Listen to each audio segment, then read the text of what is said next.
Paz do Senhor, meus irmãos. Mais uma videoaula juntamente com os irmãos. Eu sou o irmão Alair Bento Proença, pertenço à Igreja Assembleia de Deus, Ministério Belém, congrego no setor de número 53, aqui da cidade de Porto Velho, Rondônia.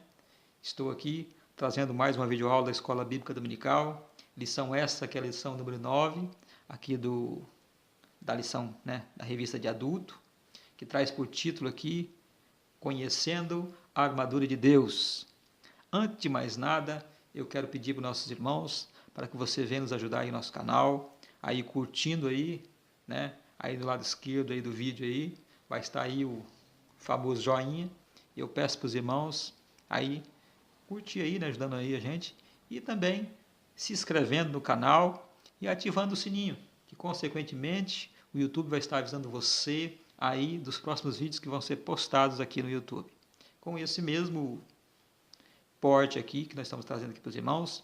Lógico que, por enquanto, ainda é lição de adulto, mas, consequentemente, estamos trazendo aí nos próximos, aí, acredito eu, se tudo se correr bem, Deus abençoando, nós podemos trazer também lição de jovens, também lição de adolescente também. Tudo é possível. Vamos fazer tudo conforme a vontade de Deus, tudo para a glória de Deus. Amém? Vamos à lição, então, meus irmãos. A lição que nós trazemos hoje, como eu já disse na aula passada, eu vou procurar aqui fazer a leitura aqui, do texto áureo e também da verdade prática. Cabe os irmãos aí participar conosco aí, lendo aí junto com a gente. Não vou fazer a leitura de Bíblia em classe, lembrando os irmãos que eu não vou fazer para não ficar muito extenso, aqui a lição, então o vídeo, mas vocês acompanhem aí conosco aí. Glória a Jesus. Texto áureo. Portanto, tomai toda a armadura de Deus, para que possais resistir no dia mau e, havendo feito tudo, ficar firmes. Efésios capítulo 6, versículo 13. A verdade prática diz: a metáfora do sistema militar usado por Paulo mostra que estamos em guerra no mundo espiritual e sejamos, pois, cingidos com a armadura de Deus. Meus irmãos, antes de mais nada, eu queria falar com nossos irmãos aqui, que estão nos acompanhando aí, essa lição. Antes de mais nada, eu quero falar para os irmãos que, quando lemos a Bíblia, ela sempre tem, lógico que ela tem sentido literário muitas vezes, na Bíblia, só que também tem muita metáfora, parábolas, ou alguma coisa do tipo. Isso, na verdade, é algo sempre usado no Velho Testamento, no Novo Testamento, sempre usado para, quando for falar vai falar sobre algum assunto, você vê normalmente, Jesus usou muito isso, as parábolas, usou alguma metáfora sobre qualquer assunto que ele ia falar. Era algo que as pessoas estavam acostumadas, cabe salientar aqui que é algo que as pessoas estavam acostumadas a ouvir, a ver, e, consequentemente, era de fácil aceitação das pessoas, porque ficava mais fácil do entendimento das pessoas. Aqui, o apóstolo Paulo, quando usa esse tipo de coisa, esse tipo de artifício, meus irmãos, na verdade, ele estava procurando o quê? Que ficasse ali mais fácil o entendimento das pessoas que estavam à sua volta, ouvindo a palavra de Deus. Todo pregador do Evangelho, quando vai falar o amor de Jesus, quando vai para ficar aquela sua marca ali, ele costuma usar algo que venha ficar impregnado na cabeça da pessoa, porque toda vez que a pessoa ouvir, ele vai saber, é fulano de tal que estava usando esse tipo de coisa.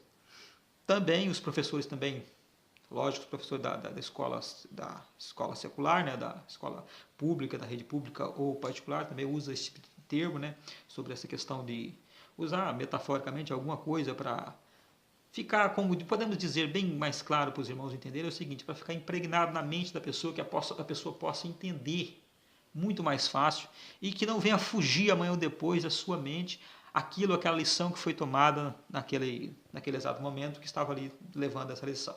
Apóstolo Paulo, quando estava trazendo essa lição, ele procurou o quê? Levar um assunto que era de comum das pessoas. Ele procurou fazer o quê? Colocar na cabeça das pessoas para elas entenderem o que ele estava falando, a questão do evangelho, para não ficar aquela questão difícil, palavras difíceis, palavra de difícil entendimento. Se você for reparar bem, Jesus procurava palavras do entendimento que as pessoas iam compreender. Por exemplo, quando ele ia falar com os pescadores, usava algo relacionado à pescaria. Quando ia falar com por exemplo, o agricultor, ele usava algo da agricultura quando ia falar com o pecuarista, por exemplo, as pessoas que tinham o gado, que tinha a ovelha, que tinha o camelo, o jumento, o burro, o cavalo, ele usava palavras que iam de encontro àquilo que eles estavam habituados, algo que eles conheciam, algo que não ficaria difícil a pessoa entender. Podemos aqui lembrar aqui da questão lá do oleiro, isso, o vaso do oleiro.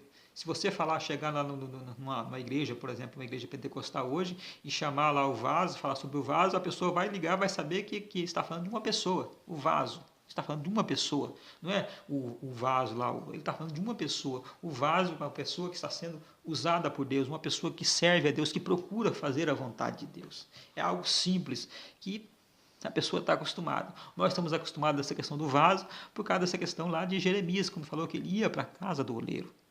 E não somente essa parábola, existia várias coisas, por exemplo, quando fala sobre a ovelha, o pastor, quando falamos pastor, não é a pessoa, não é simplesmente o pastor credenciado, mas a pessoa que cuida do rebanho, ele é um pastor, ele pode ser chamado de pastor porque está cuidando ali. Ele é um pastor não porque ele é credenciado, porque ele recebeu aquela, não, é porque ele está cuidando algumas pessoas ali que estão servindo a Deus, estão congregando numa certa igreja, ele está ali cuidando, tomando conta, então ele vai ser chamado de pastor.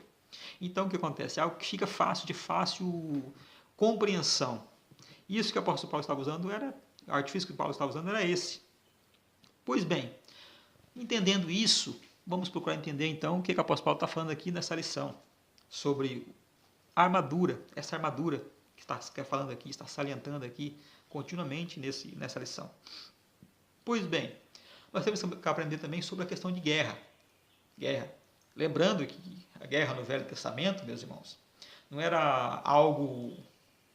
algo velho essa questão de guerra. Não é algo, ou melhor, não é algo novo essa questão de guerra. Guerra sempre existiu, sempre teve guerras. Sempre teve guerra naquela época, na época de Abraão, na época de Davi, Salomão, na época... O Velho Testamento fala continuamente sobre guerras. Lógico que continuamente tinha as questões das guerras também lá, eram de proporções civis ou proporções gigantescas. Fala também sobre o tipo de armadura, o tipo de armamento que eles usavam. Fala sobre as pessoas que usavam mais a questão de flechas, eram mais com armaduras, pessoas que eram tinha facilidade para lutar no vale, tinha pessoas que tinham facilidade para lutar no monte, tinha pessoas que tinham cada um tinha um tipo de armadura, um tipo de tática para o combate. Por exemplo, podemos lembrar aqui do povo do Egito, por exemplo, que eles tinham carros de guerra que eram praticamente invencíveis por causa dos seus carros de guerra que eram bem elaborados, que servia como escudo, na verdade tinha armaduras também, até para o cavalo, tinha armadura para o... Enfim, era uma vasta gama de equipamentos para defesa e ataque, lógico. Só que aqui o apóstolo Paulo está falando sobre o quê? Sobre a armadura para defesa, está falando sobre algo para nos defender contra o nosso inimigo. O nosso inimigo quem? O diabo. É algo que nós devemos, já na lição passada deixei bem claro, o nosso inimigo é o diabo, não é outra pessoa, é o diabo, é o nosso inimigo que continuamente está lutando conosco e continuamente está usando um artifício novo, algo que venha nos arrancar da presença de Deus.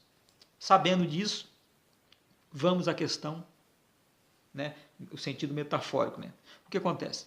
Ele fala quando fala sobre guerra, quando fala sobre a questão da guerra. A guerra, na verdade, ele está falando sobre o quê? Está falando sobre a nossa batalha. O inimigo quer nos arrancar aquilo que nos leva ao céu, enquanto Deus quer nos levar ao céu. O inimigo quer nos procurar arrancar da presença de Deus, enquanto o Espírito de Deus quer nos levar a Deus. É algo que nós estamos nos impulsionando a levar a Deus. Deu para entender? Pois bem, sabendo isso aqui, vamos então agora para o segundo tópico. O segundo tópico que diz aqui a metáfora bíblica. Fala aqui sobre guerra, nós falamos aqui, e ele fala sobre a armadura do soldado.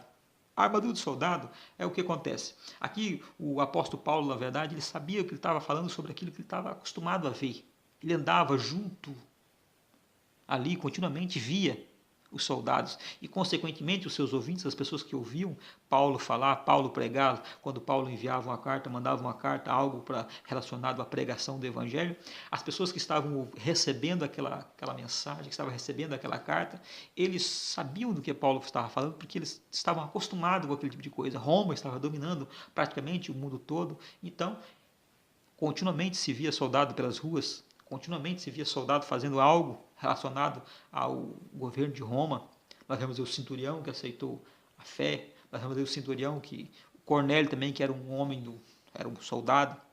Vemos ali continuamente se esbarrando alguém, algum profeta, algum apóstolo ou outro, se esbarrando com homens que eram do exército. Então era algo que eles já estavam acostumados a ver. Pois bem, mas cabe lembrar que estamos falando sobre a armadura de Deus. Enquanto a armadura do homem se defende aqui essa carne, a armadura de Deus defende o que está aqui dentro, a nossa alma. Aquilo que está aqui dentro, que é para ser defendido, a nossa alma. Porque o próprio Jesus falou uma certa vez, nós não devemos temer aquela pessoa que mata a carne, mas sim aquele que tem que temer aquele que mata a carne e lança a alma no inferno. Porque se a pessoa conseguir somente matar essa carne, que mal que ele vai fazer a mais? Ele consegue mandar só se você não estiver na presença de Deus, mas se você estiver na presença de Deus, ele pode só simplesmente matar essa carne.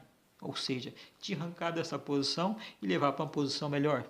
Por isso que fala, partiu para o lugar melhor. Quando se fala partiu para o lugar melhor, é quando a pessoa sabe que ele foi ao céu, que ele subiu ao céu, que ele subiu à presença de Deus. Na verdade, subiu aonde? Para o paraíso de Deus, ao paraíso onde estão as pessoas, os santos, esperando o arrebatamento da igreja.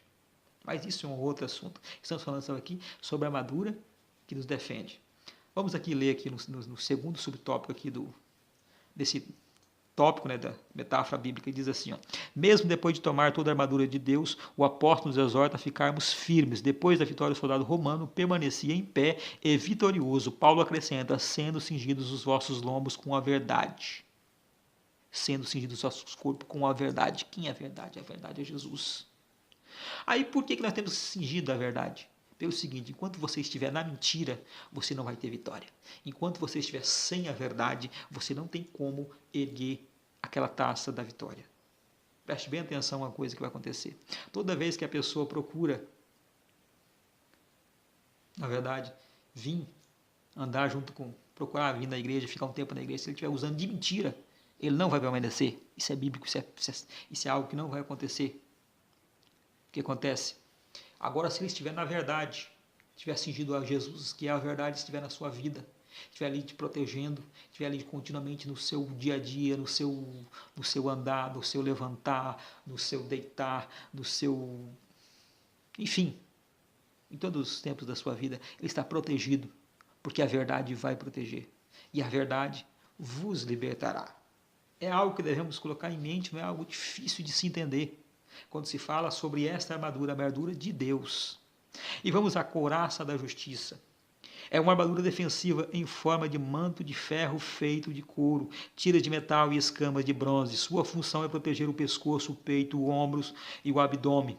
E as costas, dependendo da época da civilização, a couraça chegava até a coxa. O apóstolo Paulo usa a couraça como metáfora para ilustrar a defesa espiritual como a couraça da justiça, pois Deus é justo e Ele vai nos defender com sua justiça. Não é algo com força nem com ele, mas é com sua justiça, com algo que vem lá de cima, que vem do céu. Mas vai proteger o quê? O que Ele protege? Aquilo que é mais precioso, a sua vida espiritual. Ele vai proteger aquilo que é precioso. Mas para que isso aconteça, você tem que estar o quê? Com essa proteção vinda de Deus. É algo que vem do céu. Não é algo que vem aqui da sua vontade, nem da minha vontade. É da vontade do Todo-Poderoso. Meus irmãos, quando se falamos dessa couraça da justiça, ele é um abrigo contra as feridas morais e espirituais e uma proteção de justiça de Cristo imputado o pecado. É a couraça da fé. Isso é uma questão que vem de fé. É a sua fé. Se você não tiver fé, como é que você vai conseguir algo de Deus? Pois sem fé é impossível agradar a Deus. Uma coisa que temos que colocar em mente é o seguinte, se você tiver com essa couraça, com essa armadura te protegendo, você vai estar continuamente subindo, indo ao céu de encontro com Deus. Deu para os irmãos entenderem o porquê da couraça? Deu para os irmãos compreenderem o verdadeiro significado? Não é algo difícil de se entender, irmão. O bom da escola bíblica dominical é o seguinte, não é algo de difícil compreensão. Nós usamos o quê? Palavras fáceis. Palavras que venham diretamente da sua mente, que não venham se escapar da sua mente, que você não vai se esquecer. Amém? Vamos ao terceiro tópico? O terceiro tópico diz: outras armas usadas como ilustração. O apóstolo Paulo não foi exaustivo ao elencar os instrumentos bélicos de sua geração. Aqui vamos apresentar os demais elementos apresentados na sua lista. O calçado. O termo hebraico naal, sandália, sapato, seu correspondente grego na Septuaginta e no Novo Testamento, hipodema, sandália, vem do verbo hipódio, atar debaixo, e diz respeito ao calçado formado por uma sola de couro que se amarra ao pé com correias ou cintas. Era uma peça de vestuário usada pela população civil. No caso do soldado, porém, era necessário para a segurança e prontidão na marcha. A pessoa, o camarada, marchando com a sandália comum, logo ela pode se arrebentar, né? Ela pode se partir e não vai defender nada. Ela defende a sola do pé, mas o que vem por cima, o que vem pode ser um pouco cansativo para alguns, mas o melhor mesmo é a proteção. Lembra como eu trabalhava de vigilante, que eu usava o colete à prova de balas? O colete, na verdade, meus irmãos, era pesado. Ele é, né? O colete à prova de bala é pesado e suava. O interessante é que nós usávamos o quê? Uma camiseta. Em cima dessa camiseta vinha um uniforme, que era a camisa, né, aqui de vigilante, a farda. E em cima dessa farda vinha o colete, que era uma capa. Essa capa tinha as placas balísticas. Tem, né? Que é para se defender, se proteger. E aquilo suava. Quando chegava a tarde, quando tirava aquela capa, quando tirava o colete, era um alívio. Mas, ou seja, a armadura de Deus é assim. Algo pesado. Algo fadigado. Só que é melhor fadigar nessa batalha e ir ao céu do que ficar sem fadiga e ir para um lugar que não é muito bom. Por isso precisamos dessa armadura. E quando falamos sobre sandália, ela pode ser um pouco desconfortável, mas ela é o quê? É algo que te leva a fazer a obra de Deus. Quando se fala em sandália, estamos falando de disposição de levar o Evangelho. Quando falamos sobre a disposição de você falar do amor de Jesus, de você caminhar na obra de Deus, de você evangelizar, de você se despontar de fazer a obra de Deus. Amém? Vamos ao próximo subtópico, o escudo, que é o escudo da fé. O escudo é o principal instrumento bélico da defesa de guerra. Principal, o escudo. Um pouco mais adiante, o escudo é símbolo de proteção das Escrituras, é usado de maneira figurada desde o Antigo Testamento para mostrar Deus como protetor dos seus. Ou seja, o seu escudo tem que ser Deus. Não é o homem, é Deus. É Deus que te protege. É Deus que te coloca numa posição onde você não vai ser atingido. Deus que tem que estar acima de tudo, na frente de tudo. Ele que tem que estar à frente, ele que tem que estar ali na defesa, é ele. Não é outra pessoa, não é o pastor, não é o irmão, não é a irmã do ciclo de oração, é Deus. Muitas vezes nós colocamos a nossa fé numa pessoa que está na igreja. Preste bem atenção no que eu vou lhe dizer. Tem muitas pessoas que se escandalizam porque acontece muitas pessoas se distanciarem da casa de Deus, se distanciarem da presença de Deus, pelo simples fato dele se colocar a sua fé naquela pessoa que está à frente do trabalho, naquela pessoa que ele olha assim, é uma pessoa excepcional, um irmão que tem uma visão, aquele crente pentecostal cheio de fogo, aquele crente que fala em língua o tempo todo, aquele crente que está ali, Só que ele esquece de uma coisa, ele esquece de uma coisinha, um pequeno detalhe. Aquela pessoa que está ali, aquele irmão, aquele pastor, aquele cooperador da obra de Deus, ele é um ser humano, igual eu e você. Ele é frágil, igual eu e você. O meu pastor é meu pastor, sim, lógico, eu respeito ele. Só que tem uma coisa, eu não posso colocar minha fé nele, porque ele é só um homem. E o que acontece? Quando você coloca a sua fé num homem, numa pessoa, Você já decretou a sua derrota. A nossa fé tem que estar naquele que criou os céus e a terra. Aquele que verdadeiramente pode proteger. Porque o meu irmão, ele é falho. Ele comete pecado. Ele é falho. E uma hora ou outra ele pode falhar. E quando ele falhar, eu posso me decepcionar. E se eu me decepcionar, eu vou me afastar da presença de Deus. Eu já vi muitas pessoas caírem porque colocou sua fé no homem. Colocou sua fé naquela pessoa que, de carne e osso. Preste bem atenção, por isso que eu gosto da Bíblia. A Bíblia ela coloca os pontos fortes dos apóstolos, dos profetas, das pessoas que estão ali. A única pessoa que não conseguiu mostrar ponto fraco nenhum foi Jesus. Se você olhar a Bíblia de Gênesis e Apocalipse, você vai ver que todos eles tinham fraquezas. Todos os personagens da Bíblia tinham fraquezas. Tinha seus pontos fortes, mas tinha fraqueza. Eu lembro de Elias. Elias, o homem que desafiou ali 400 profetas de Baal, 450 de Azera, né? 850 profetas ali, ele desafiou sozinho e derrotou. Só que depois, logo depois, uma simples mulher botou ele para correr. E o pior de tudo é que ele se colocou numa caverna. E lá naquela caverna, ele pediu a morte. Se ele pediu a morte, por que ele não voltou lá para Jezabel matar ele, que ela estava atrás de matar ele? Mas não, ele foi, se escondeu lá.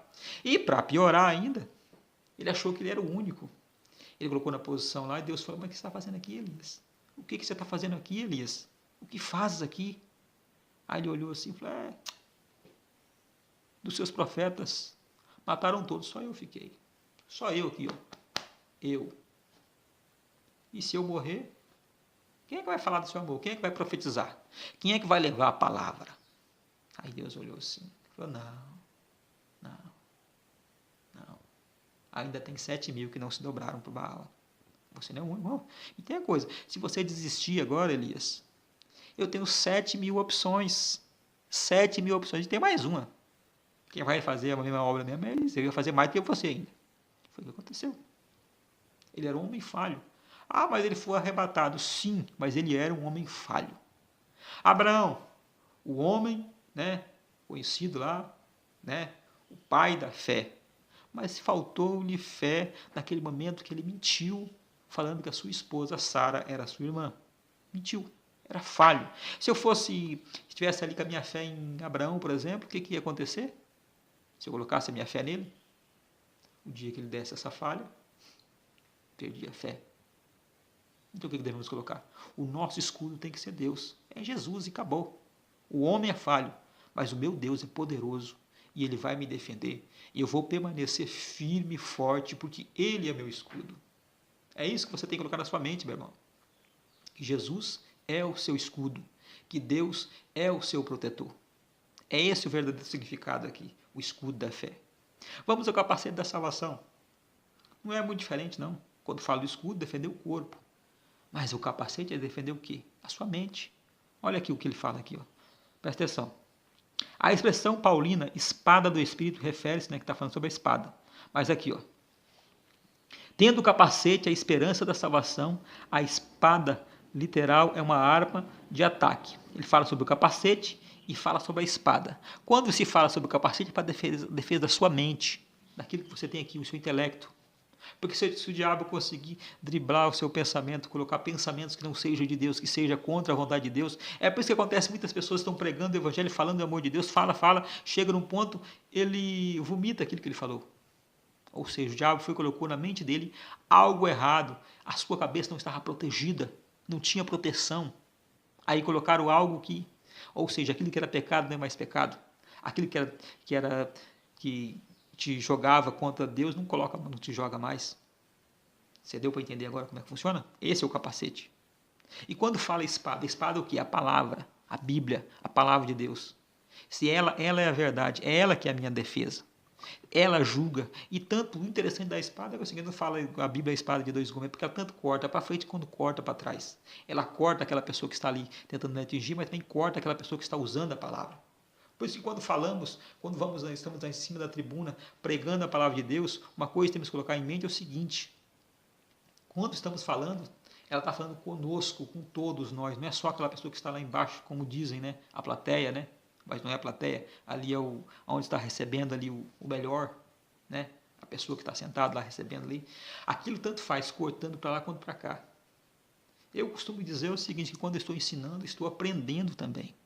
Todo professor bom é assim, ele aprende ensinando. Eu procuro aprender, não estou dizendo que eu sou bom, mas uma coisa que eu vou dizer para os irmãos é o seguinte, eu aprendo quando estou ensinando. E quando você está usando a palavra, aí que você aprende mesmo. Quando você está ensinando essa palavra, você está aprendendo também. Então o que acontece? Quando eu estou falando alguma coisa de Deus, eu estou colocando em prática na minha vida. Eu falo para você colocar em prática na sua vida, mas estou procurando colocar na minha também, porque eu também preciso da salvação. Deu para os irmãos entenderem o que é o significado dessa espada e qual é o significado do capacete? Deu para os irmãos compreenderem, deu para ficar impregnado na sua cabeça o significado, o verdadeiro significado, o porquê que o apóstolo Paulo estava falando desse assunto tão importante, de suma importância? Vamos ao próximo aqui, meu irmão. A outra lista, a oração e súplica, vêm permeados entre esses elementos da armadura de Deus. E permanecem juntas essas armas espirituais que sem oração seriam inúteis. A oração deve ser em todo o tempo e com súplica no espírito e vigilância. Pois bem, meus irmãos, esse é o ápice de toda a lição. Preste bem atenção. Se eu tiver com uma espada, se eu estiver com o meu escudo, se eu estiver com a armadura, estiver com a couraça, e não tiver esse elemento aqui que foi citado aqui por último, aqui nesse último subtópico, que é o quarto subtópico do terceiro tópico aqui, ó, se isso não estivesse aqui, nada vale. Tudo que nós aprendemos no início da lição, se tiver sem isso aqui, sem oração, sem o jejum, sem a vigilância, não vale nada. Você pode estar com a sua couraça, por exemplo, preste atenção, o vigilante estava lá armado, com um revólver na cintura, ele trabalhava assim, trabalhei um bom tempo, arma na cintura, o colete à prova de bala. Só que tem uma coisa, se eu estivesse com o pensamento lá, no outro lugar, sem estar ali naquela posição que eu estava, o inimigo poderia vir, o assaltante, o ladrão, poderia chegar e levar aquilo que eu tinha, poderia levar a minha vida.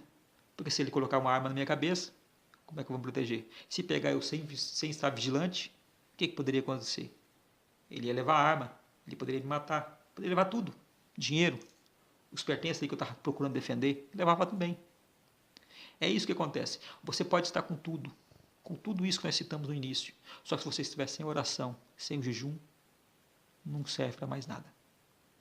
Tem que ter isso, tem que ter tudo isso que nós falamos no início, só que tem que ter esse último degrau aqui, ou seja, esse último,